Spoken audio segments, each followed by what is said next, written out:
flexors. So what you want to watch for is an arching in the back. You really want to tuck the tailbone underneath, pull in through the belly, and really reach the fingertips up towards the ceiling so that you're getting the stretch here and not in the low back.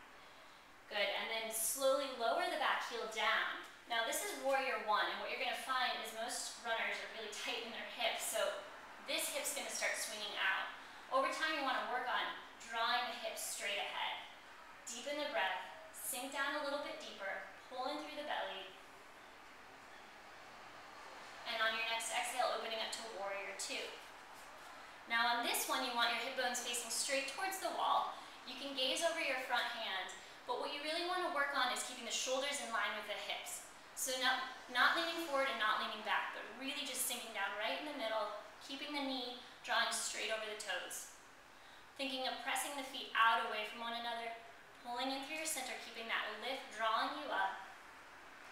And then inhale back to warrior one. Lift the back heel, keeping those hips in that nice alignment, center drawing in, and then releasing hands down on either side, stepping forward.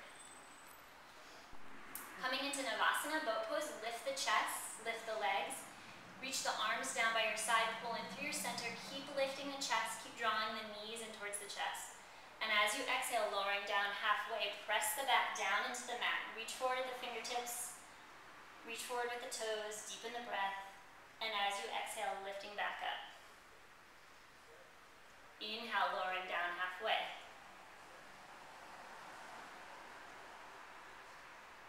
Exhale, lifting up.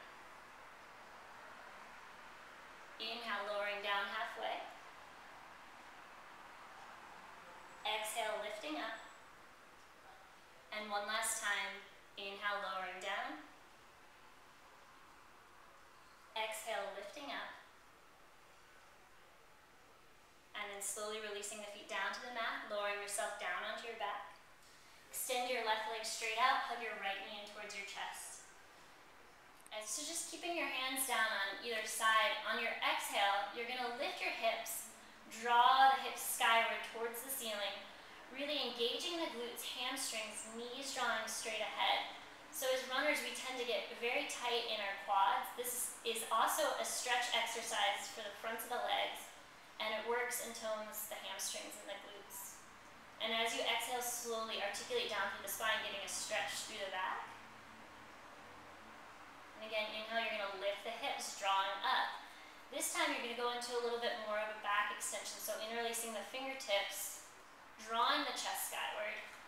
Again, another really tight area for runners is our shoulders, so really opening up the front of the body, taking some deep breaths, keep reaching the knees forward.